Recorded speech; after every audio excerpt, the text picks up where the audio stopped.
Okay, Bob and Ann, when they finally decided to retire in 1994, a couple of years leading up to that, when they were looking for a buyer for Crown Motors, they decided that they wanted to retire. They built a new home. They built one right up on the bluffs.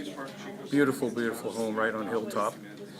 At which time they decided that they were going to travel some, which they did.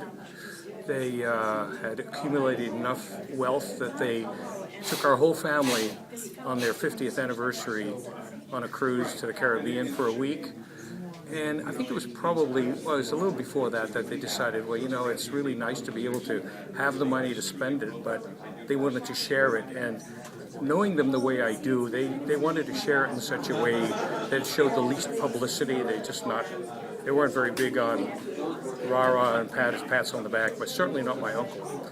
And so he decided to talk to his CPA in Burlingame, as it happens, Gary Goldberg, and Gary suggested this law firm who specialized in charitable remainder trusts. So he put together a charitable remainder unit trust, called a CRUT, and at the time he started out by putting money in where the money would go to the Haven Humane Society.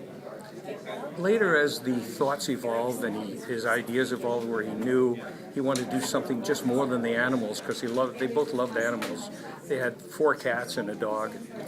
They decided that they would like to expand that giving a little bit, and so they made a decision to donate money to One Safe Place, which used to be the Women's Refuge, who also has the money, and also then to the North State Symphony, because they loved music so much, and Yuta Spruce had suggested to them that they should maybe think about the symphony, and Bob and Ann thought it was a great idea. They loved the idea.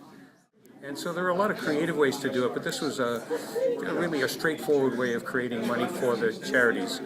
And he asked me to be the trustee and gave me specific instructions on how, when, and where to do this. And we've borne fruit. The money has gone to the 3 charities we've spoken about, and we're really excited that it's there.